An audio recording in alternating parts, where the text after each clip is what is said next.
What's up? It's Josh Hewitt, Top Form Fitness. Once again, time to do it with Hewitt. And today I wanted to make a video on something I've addressed before, and that is minimalist training.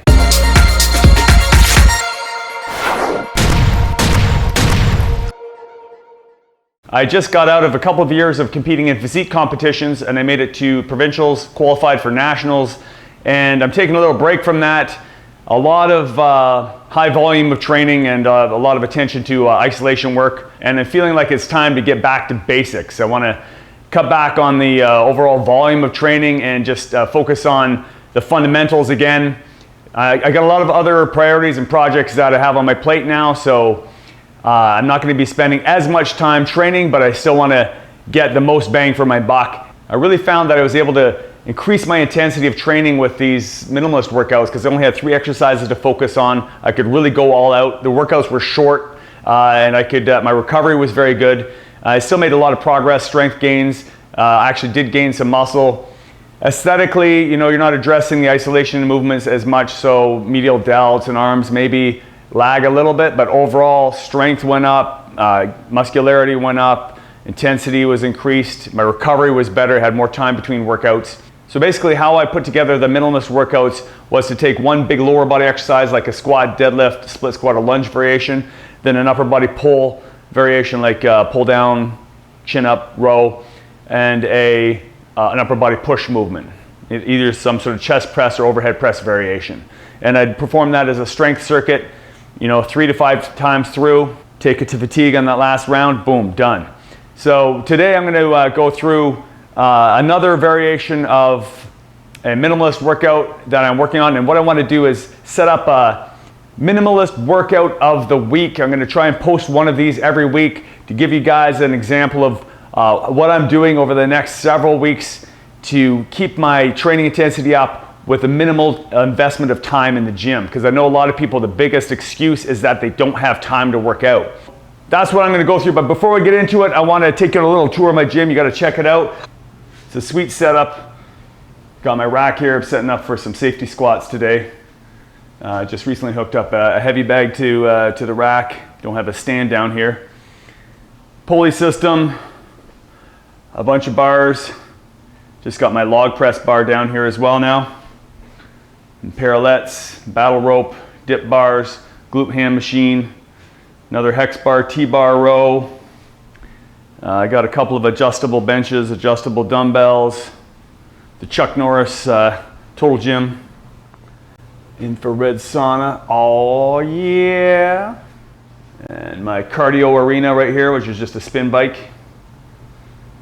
Bunch of dumbbells, hundreds of pounds of weight plates. All right, let's train. First of all, I recommend starting every workout with a quick dynamic warm-up. I'll post a link to the warm-up on the screen here as well as down in the description section below. You can check that out. This will not only help prevent injuries, but will help prepare your body for the workout.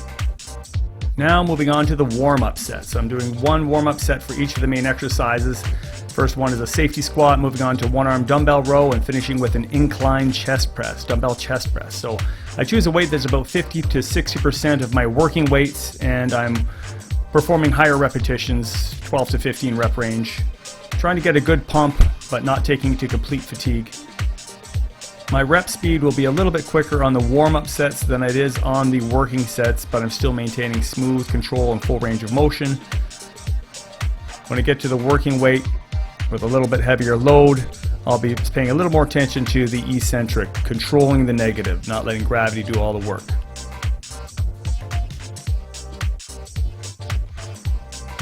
Finishing up here with the incline dumbbell chest press, getting in a solid warm-up set, and then moving on to the working sets and starting back at the safety squats. Work on keeping pretty continuous tension throughout every repetition, minimal time resting at the top, controlling the negative or the descent, getting close to parallel to the floor. I do base my range of motion on how much continuous tension I can feel in the muscles and comfort in the joints. Working in the 6 to 12 repetition range with the lower body movements, I try to keep the rep range a little higher, so it will typically 10 to 12 reps. And then I move on to the upper body pull movement, one arm dumbbell rows. Again, with the heavier load, I pay a little more attention to controlling the negative, really squeezing at the top of every repetition, taking it pretty close to fatigue within the 6 to 12 rep range. Once I can perform all sets at the higher end of the rep range, I do increase the weight for the next workout. Obviously performing the same number of reps for the opposite arm, and typically I'll start with my weaker side, so I'm not favoring my dominant side, my stronger side. This gives the weaker side a chance to catch up by training it first while it's fresh and matching the reps with the strong side. After the one arm dumbbell row, I move on to the incline dumbbell chest press.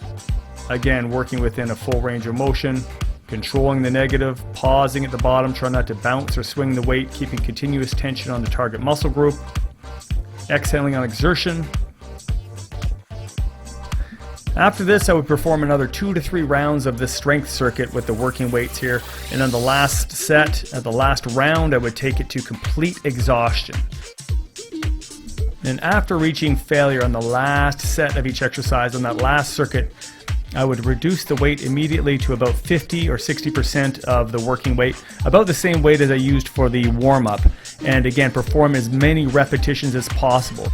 For this drop set, I would again try to take it to complete fatigue, complete failure, with a little bit higher rep tempo, even a little quicker than I did with the warm-up set. Still using control,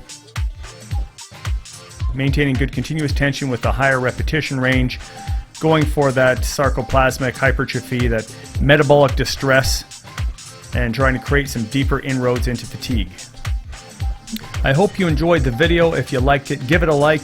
If you have any questions or comments, post them in the section below and I'll make sure I get back to you. I'll be making a point of posting a new minimalist workout of the week every week. Make sure you subscribe for more, and until next time, stay strong.